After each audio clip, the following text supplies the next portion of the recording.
What is going on, friends, and welcome back to the Minecraft Hub channel. So today we're going to be looking at the all-time best farms from Hermitcraft all the way back from season 3 to season 8 today, and these are mainly my opinion.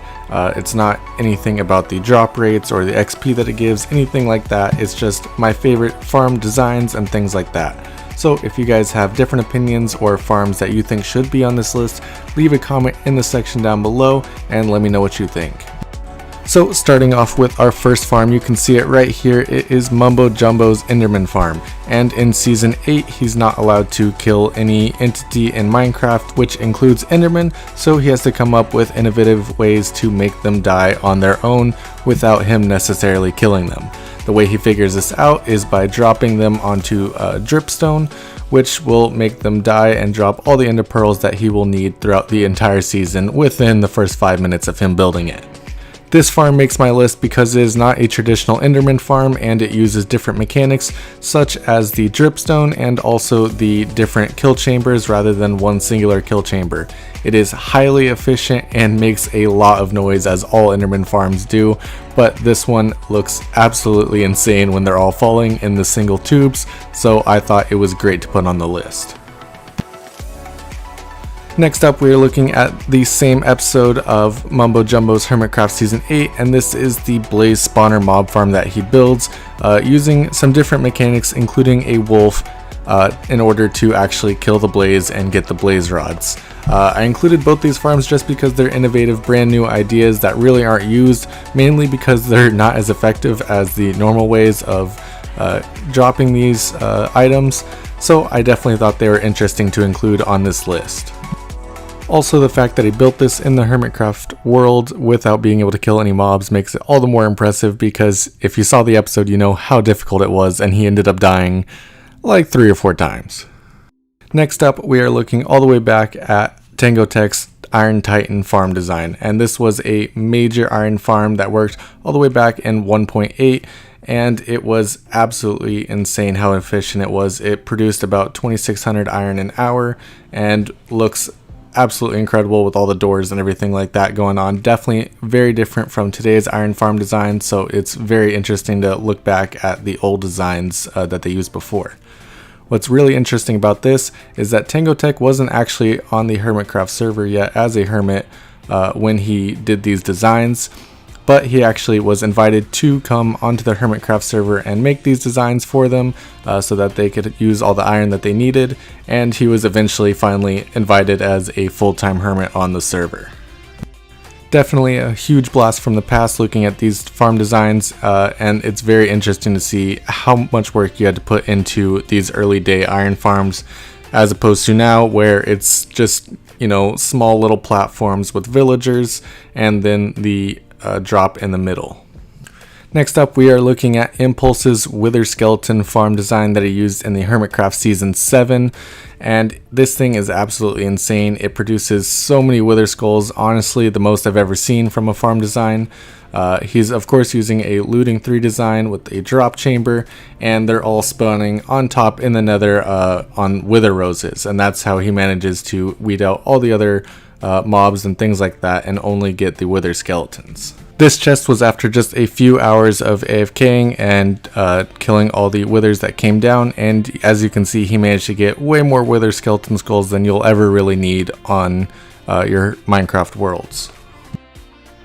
Next up, we're looking at an increasingly popular design, and this is from Suma's Season 6 world. This is a massive kelp farm that feeds into a huge smelting system and produces a ton of XP for whoever pulls out the kelp. The way this works is the hoppers take the kelp out of the furnace and leave the XP behind in the furnaces, so it acts as kind of a XP bank, and you're able to get tons and tons of XP levels from this. As you can see, Suma's currently pulling out all this kelp, and he manages to get almost 150 levels of XP within a matter of 30 seconds.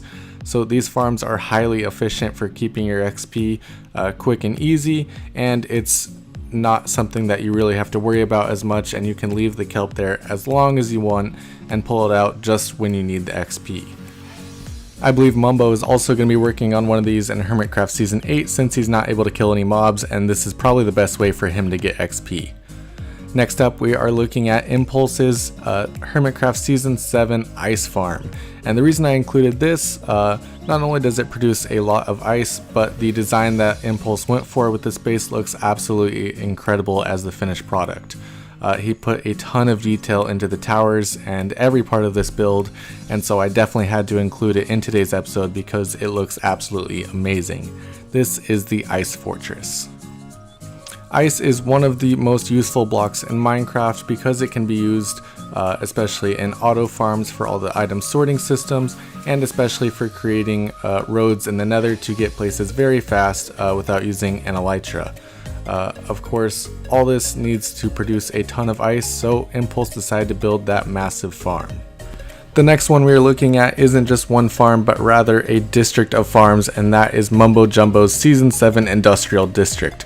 I include this as just one farm because the build looks absolutely incredible as a finished product, and it produces absolutely everything that you could need in your Minecraft world.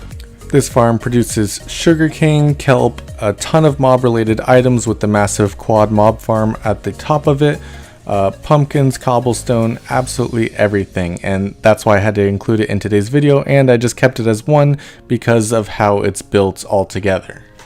It was really great watching Mumbo build this design throughout the season, and it was also great to see how he changed designs up to fit the space that he had available, and it turned out great. You can see how much wood and cobblestone and everything it produces. It is absolutely insane. And of course, he sold day passes for this farm to other hermits so that they could use it and get all the materials that they needed during that day. One of my favorite parts of this build is the sorting system with the water tunnels that run throughout the whole thing and go up to the central location where the Nether portal is located. All of it looks incredible and actually is super functional, so it is a great farm design and item sorting system. Next up, we're going to look at one of my favorite farms of all time, and that is a new farm in the 1.17 update, and it is a drowned farm. The reason this farm is so great is because it produces copper, and the mechanics for it are insanely cool to learn about. Both Tengotech and Suma have built one in the Hermitcraft Season 8 world, but Tengotech went with a design by Numbon, and if you've watched the video for how all those mechanics works, it is insanely interesting because one zombie actually enables the spawn of another zombie after being hit by snowmen. So this farm is actually self-sufficient in producing its own zombies and can be super great in producing copper over the long term. This farm is super cool, and Tengotech makes it his own by using some different design choices. And here, unfortunately, it does get partially blown up by a creeper, which he quickly fixes, but it is still definitely a work in progress design. It does produce a good amount of copper though, definitely more than you can mine, so it is a worthwhile farm to have in your own world. That concludes our list for today. Thank you guys so much for watching this video. If you enjoyed it, be sure to drop a like down below, and if you're new to the channel, definitely be sure to subscribe because we have a ton more Minecraft content, including Hermitcraft, the new 1.17 update, and as soon as Snapshot starts releasing, we're going to get back into covering the snapshots and seeing what 1.18 will hold for us. Hopefully we get some Warden snapshots soon because I really want to see that guy in action. Thank you guys so much for watching, and I'll see you next time.